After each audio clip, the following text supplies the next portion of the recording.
Good morning student. हमारा जो topic चल रहा था वो था राज्यसभा की रचना एवं संगठन।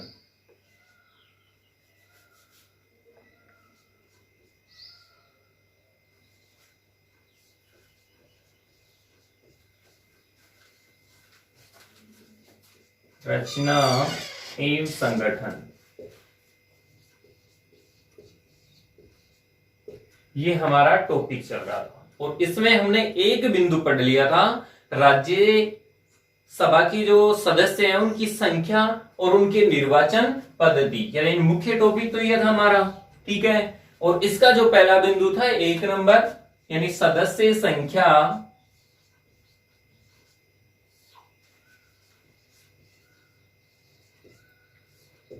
एवं निर्वाचन पद्धति, ये बिंदु हमने कल पढ़ लिया था। यानी राज्यसभा में सदस्यों की संख्या कितनी होती है और राज्यसभा के सदस्यों की निर्वाचन पद्धति क्या है, किस प्रकार से इसके सदस्यों का निर्वाचन होता है, ये भी हमने पढ़ लिया था। लेकिन एक बार फिर हम रिवाइज करेंगे, यहाँ एक बार और देख लो। राज्यसभा के सदस्यों की संख्या, तो सदस्य संख्या अधिकतम 250 हो सकते हैं, यानी अधिकतम हो सकते हैं 250 सदस्य हो सकते हैं। लेकिन वर्तमान में कितने हैं? 245 सदस्य, ठीक है, वर्तमान में। यानी वर्तमान में 245 सदस्य हैं। अब इनमें से भी अलग अलग डिवाइड्स हैं। इनमें से 233 जो सदस्य हैं वो हमारे राज्यों की जो विधान मंडल हैं प्लस केंद्र शासित प्रदेशों के जो विधान मंडल हैं, उन विधान मंडलों से 233 सदस्य निर्वाचित होकर राज्यसभा में जाते हैं। यानी राज्यों की विधान मंडलों द्वारा, यानी राज्यों की विधान मंडलों द्वारा 233 सदस्य चुनकर या निर्वाचित होकर राज्यसभा में जाते हैं। शेष 12 रह गए। जो 12 सदस्य हैं वो राष्ट्रपति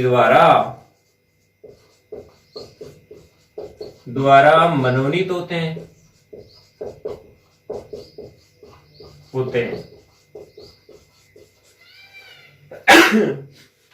यानी राष्ट्रपति द्वारा मनोनीत किए जाते हैं। इसके बारे में हमने देखा था कि ये जो 12 सदस्य हैं वो कौन होंगे? कला, विज्ञान, समाज सेवा, खेल के मैदान से जुड़े, यानी कला, विज्ञान, समाज सेवा, कला, विज्ञान, समाज सेवा, साहित्य और खेल, इनसे जुड़े हुए 12 जो विशेष ज्ञान प्राप्त लोग हैं उनको राष्ट्रपति राज्यसभा के लिए 12 लोगों को निर्वाचित करता है या मनोनीत करता है। ये चीजें हमने कल देख ली थी। इनमें देखा था कि जो निर्वाचन की पद्धति है वो कौन सी है? अनुपातिक प्रतिनिधित्व, एकल संक्रमणीय मत प्रणाली। और जो किस प्रकार से, यानी इनके चुनाव में हमारे जो राज्यों के विधायक हैं वो इनको निर्वाचित करते हैं, यानी राज्यों के विधायक इनको निर्वाचित करते हैं। तो अप्रत्यक्ष रूप से हो गया ये, यानी इनका निर्वाचन कैसा हुआ? अप्रत्यक्ष, यानी जनता, अप्रत्यक्ष का मतलब क्या हुआ? जनता द्वारा चुने हुए सदस्य किसी का चुनाव करे तो वो क्या हुआ? अप्रत्यक्ष। तो जनता द्वारा कौन चुनेगी? विधायक। और विधायकों के द्वारा किसका चुनाव किया गया? राज्यसभा के सदस्यों का। यानी राज्यसभा के सदस्यों का हमारे जो विधायक हैं, तो हमारे राज्यसभा राजस्थान में 10 सीटें हैं और इन 10 लोगों को कौन चुनते हैं? हमारे विधायक। लेकिन 10 की 10 एक साथ नहीं होते, अलग अलग इनका चुनाव होता है। अभी जो चुनाव होना था वो कल हमने देखा था कि राजस्थान से 2019-20 में 3 सदस्य चुनकर जाने थे, अभी चुनाव नहीं हुए। हमारे जो देश में या पूरे संसार में जो महामारी फैली हुई है कोरोना, उसके कारण इनको स्थगित किया गया है। तो पूरे भारत में 55 सदस्य चुनने दें, उनमें से 3 सदस्य हमारे राजस्थान से चुनने दें। अब एक बात और पड़ी थी राज्यसभा में कि एक स्थायी सदन है, स्थायी सदन है। कैसे? क्योंकि ये कभी भंग नहीं होता, इसका 2 वर्ष बाद यानी हर 2 वर्ष पर 1/3 भाग सेवानिवृत्त हो जाता है और उनके स्थान पर नए सदस्य चुनकर आ जाते हैं। जैसे उदाहरण में से आपको समझा रहा हूं।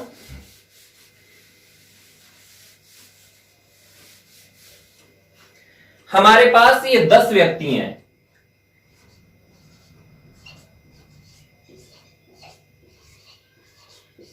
10, ठीक है। अब इनको हमारा 10 व्यक्ति किसमें है? राज्यसभा में, ठीक है।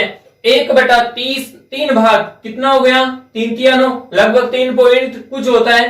तो 3 सदस्य ले लेंगे अब कि पहली बार जो चुनाव होंगे उसमें 3 सदस्य क्या होंगे?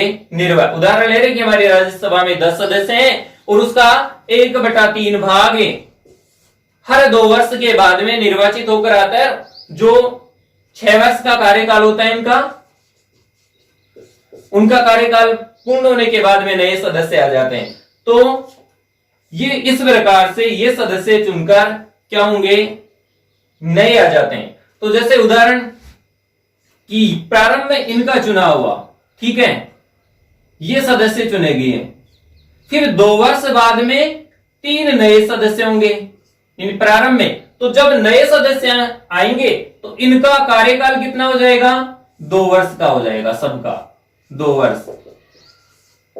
ठीक है। यानी इनका कार्यकाल कितना हो गया? 2 वर्ष का हो गया। और इनका प्रारंभ हुआ, इनका प्रारंभ हुआ, ठीक है। फिर अगले जो नए सदस्य होंगे इनका तो क्या होगा? प्रारंभ, ये तो प्रारंभ होंगे और इनका क्या हो जाएगा? 2-2 वर्ष हो जाएंगे इनको, और इनको कितने? 4 वर्ष हो जाएंगे, ठीक है। इनके इस प्रकार से फिर अगले जो नए सदस्य चुने जाएंगे उनका तो कितना? इनका तो क्या हो जाएगा? 6 वर्ष हो जाएगा, इनका 4 वर्ष हो जाएगा और इनके 2 वर्ष हो जाएंगे और फिर उनका क्या हो जाएगा? प्रारंभ। तो जैसे ही ये प्रक्रिया लगातार चलती रहती है और इनका कार्यकाल क्या हो जाएगा? पूरा, तो इनके स्थान पर फिर नए सदस्य चुनकर कहां जाएंगे? राज्यसभा में निर्वाचित होकर नए सदस्य आ जाएंगे। तो ये प्रक्रिया है कि प्रति यानी हमारे कितने? 245 सदस्य हैं, 245 में से 233 सदस्य राज्यों के विधानमंडलों से और 12 राष्ट्रपति द्वारा मनोनीत होते हैं।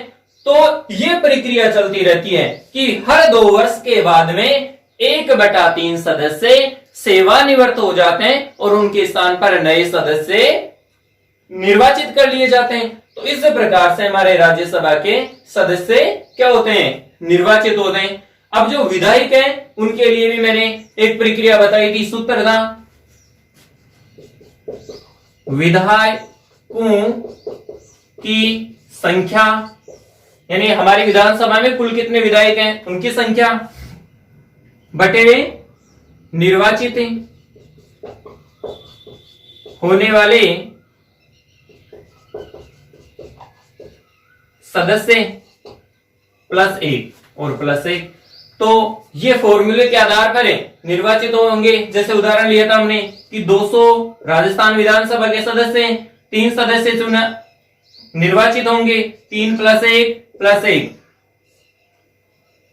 कितने हो गए? 4, 50 बराबर 51 आएगा इसमें, ठीक है। तो 51 तो मतलब 200 में एक व्यक्ति को, 3 व्यक्ति निर्वाचित होंगे, एक व्यक्ति को कितने मत चाहिए? 51, फिर दूसरे को भी कितने चाहिए? 51, और तीसरे को भी कितने चाहिए? 51। तो अलग अलग यदि एक राजनीतिक दल के पास ये पूर्ण नहीं होते तो दूसरे राजनीतिक दल के लोग अपना एक सदस्य इसमें निर्वाचित करते हैं। ये प्रक्रिया हमने कल देख ली थी।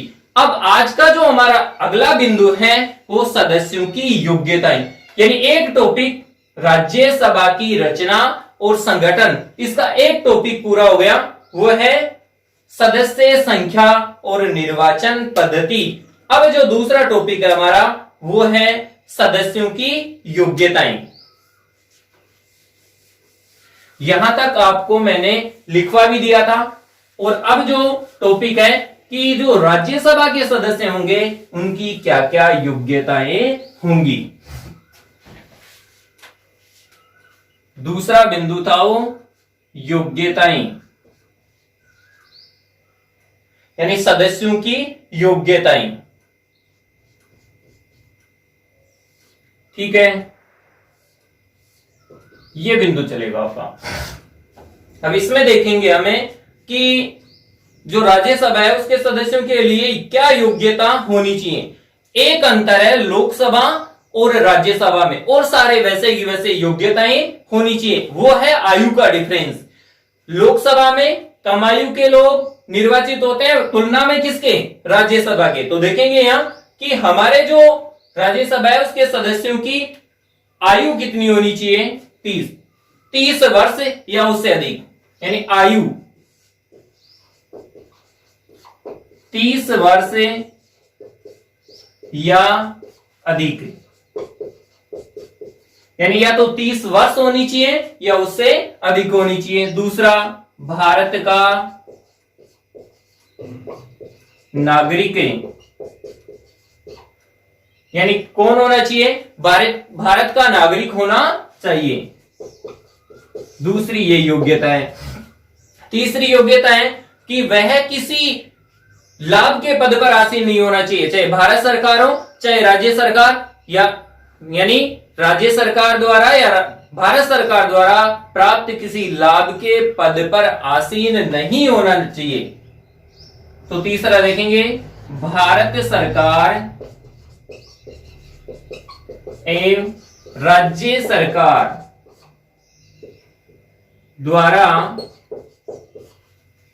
प्राप्त किसी लाभ के पद पर नहीं होना चाहिए। होगा तो भी उसे अपने पद से इस्तीफा, यानी एक समय में 2 पद पर नहीं रह सकते, अपने पद से इस्तीफा देना पड़ेगा। तो 3 विशेषताएं या 3 योग्यताएं होगी। और एक और जो थी वो थी कि हमारे किसी न्यायालय द्वारा, यानी हमारे भारत के किसी न्यायालय द्वारा दिवालिया या पागल घोषित नहीं होना चाहिए। तो किसी न्यायालय द्वारा दिवालिया या पागल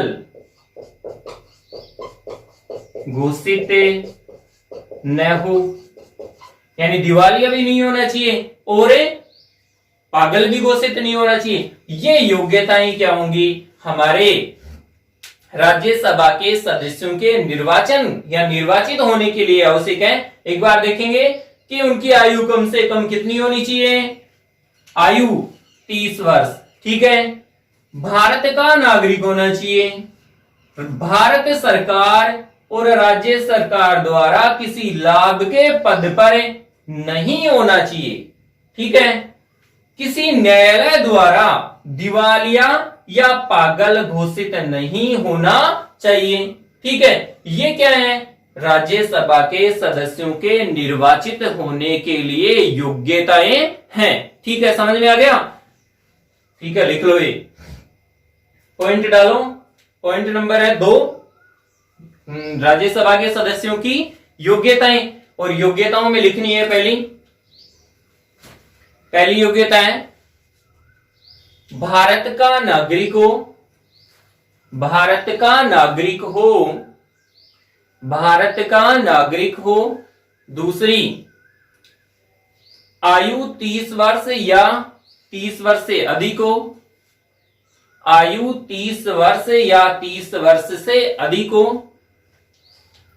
भारत सरकार, तीसरी जो योग्यता है वो लिखेंगे, भारत सरकार एवं राज्य सरकार द्वारा प्राप्त किसी लाभ के पद पर प्राप्त किसी लाभ के पद पर न हो।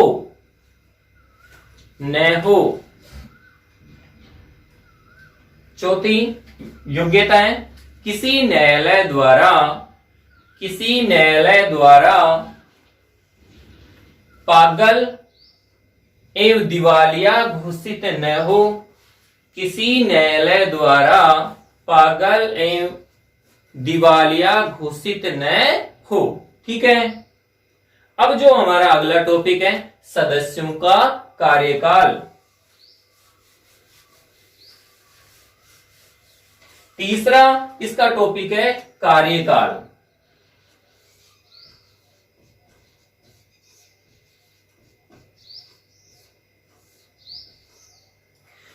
तो हम लेंगे कि राज्यसभा के सदस्यों का कार्यकाल 6 वर्ष का होता है,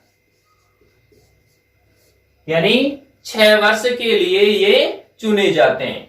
ठीक है, पहली बात, यानी राज्यसभा एक स्थायी सदन है, इसमें कार्यकाल हो गया। तो इसमें लिखेंगे कि राज्यसभा एक स्थायी सदन है, यानी कभी भी ये भंग नहीं होता, यानी कभी भी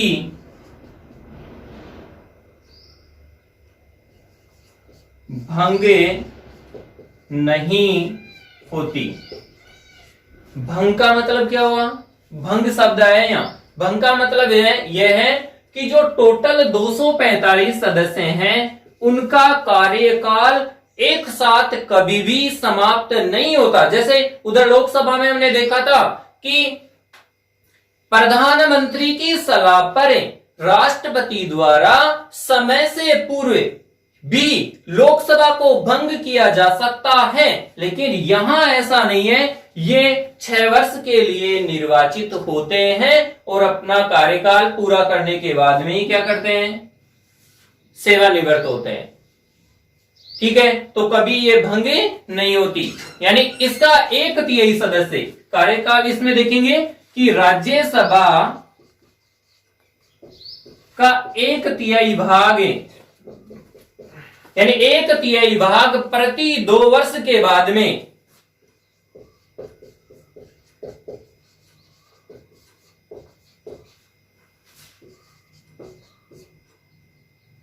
यानी प्रति 2 वर्ष के बाद में सेवा निवृत्त हो जाते हैं, यानी उनका कार्यकाल समाप्त हो जाता है। ठीक है, यानी सेवानिवृत्त हो जाते हैं, यानी सेवानिवृत्त हो जाते हैं, यानी इनका कार्यकाल प्रति 2 वर्ष के बाद में 1/3 सदस्यों का कार्यकाल पूर्ण हो जाता है। तो ये इनका कार्यकाल के बारे में हमने पढ़ा कि इनका कार्यकाल 6 वर्ष का होता है। ठीक है, ये एक स्थायी सदन है, कभी भी भंग नहीं होता। ठीक है, इनके सदस्य प्रति 2 वर्ष के बाद में 1/3 भाग सेवानिवृत्त हो जाता है। तो लिखेंगे इसमें राज्यसभा एक स्थायी सदन है, राज्यसभा एक स्थायी सदन है। दूसरी, ये कभी भी भंग नहीं होती, ये कभी भी भंग नहीं होती, ये कभी भी भंग नहीं होती। फिर राज्यसभा का 1/3 भाग या 1/3 भाग राज्यसभा के सदस्यों, सॉरी यहां लिखेंगे राज्यसभा के सदस्यों का 1/3 भाग, 1/3 भाग प्रति 2 वर्ष, प्रति 2 वर्ष के बाद सेवानिवृत्त या उनका कार्यकाल पूरा हो जाता है। ठीक है, यह हो गया इनका कार्यकाल। अगला जो टॉपिक है इसका चौथा और राज्यसभा का अंतिम जो टॉपिक है वो है राज्यसभा के पदाधिकारी।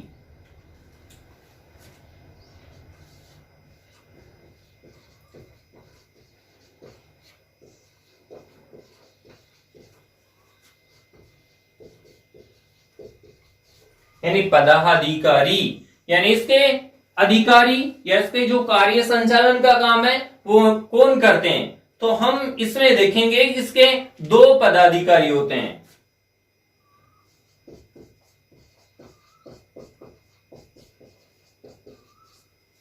यानी दो पदाधिकारी हैं, एक सभापति और दूसरा उपसभापति।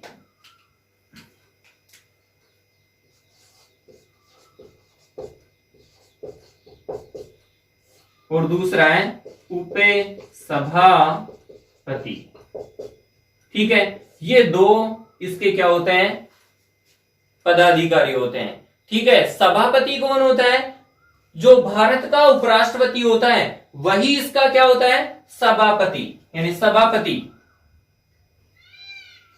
भारत का उपराष्ट्रपति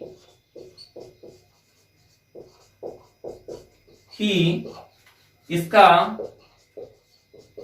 पदेन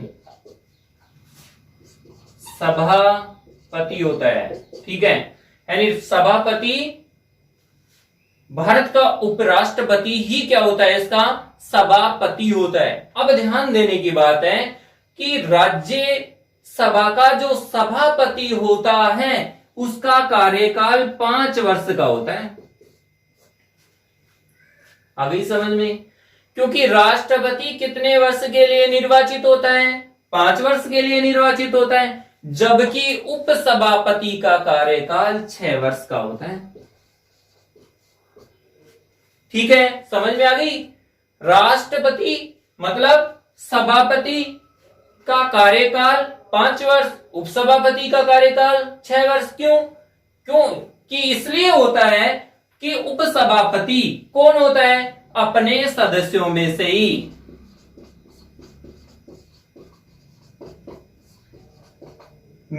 किसी एक को उपसभापति निर्वाचित करते हैं। ठीक है, अब ध्यान देंगे कि अपने सदस्यों में से किसी एक व्यक्ति को उपसभापति निर्वाचित करते हैं। अब ध्यान देंगे यहां कि राज्यसभा के एक सदस्य का कार्यकाल कितना होता है, 6 वर्ष। कार्यकाल में हम पढ़ चुके हैं कि राज्यसभा के सदस्य का कार्यकाल कितना होता है, 6 वर्ष होता है। तो वो उपसभापति कौन हुआ, उन सदस्यों में से ही एक हुआ, इसलिए उनका कार्यकाल कितना होगा, 6 वर्ष होगा। ठीक है, तो सभापति का कार्यकाल कितना होगा, 6 वर्ष का होगा। ठीक है, तो ये इस प्रकार से दो इसके पदाधिकारी होते हैं, एक सभापति और दूसरा उपसभापति। इसको भी लिख लेंगे। राज्यसभा के दो पदाधिकारी होते हैं। राज्यसभा के दो पदाधिकारी होते हैं, एक सभापति और दूसरा उपसभापति। ठीक है, अब इसमें देखेंगे कि भारत का उपराष्ट्रपति लिखेंगे, भारत का उपराष्ट्रपति ही इसका पदेन सभापति होता है। भारत का उपराष्ट्रपति ही इसका पदेन सभापति होता है। ठीक है, इसमें आगे लिखेंगे सभापति का कार्यकाल 5 वर्ष का होता है। सभापति का कार्यकाल 5 वर्ष का होता है, जबकि उपसभापति का कार्यकाल 6 वर्ष का होता है। जबकि उपसभापति का कार्यकाल 6 वर्ष का होता है। ये बात मैंने आपको समझा दी कि सभापति का 5 वर्ष का और उपसभापति का 6 वर्ष का होता है। क्यों होता है? क्योंकि सभापति का कार्यकाल यानी अपने सदस्य में से किसी एक व्यक्ति को सभापति चुनते हैं और उसका कार्यकाल कितना होता है, 6 वर्ष। इसलिए उपसभापति का कार्यकाल भी कितना होगा, 6 वर्ष का होगा। Thank you. अब आगे जो हम पढ़ेंगे अगले पार्ट में शेष भाग, ये दो हमारे टॉपिक कंप्लीट होगी। यानी सरकार के अंग थे, अंग 3 थे, व्यवस्थापिका, कार्यपालिका और न्यायपालिका। और इसका पहला था व्यवस्थापिका। ठीक है, व्यवस्थापिका के 2 सदन थे, एक है लोकसभा और दूसरा राज्यसभा। तो ये दोनों टॉपिक हमारे कंप्लीट हो गए। ठीक है, अब हम देखेंगे कि व्यवस्थापिका मतलब संसद, संसद भी कहते हैं, अंग्रेजी में पार्लियामेंट भी कहते हैं, विधायिका भी कहते हैं। विधायिका मतलब कानून बनाने का स्थान। तो मतलब अब हम इसके बारे में, इसकी अगला जो बिंदु पढ़ेंगे हम, वो पढ़ेंगे व्यवस्थापिका की शक्तियां, कि इन दोनों को मिलाकर लोकसभा, राज्यसभा, इनमें क्या शक्तियां हैं, यानी हमारी संसद में कौन कौन सी शक्तियां हैं, वो हम अगले पार्ट नंबर 5 में देखेंगे। ठीक है, धन्यवाद।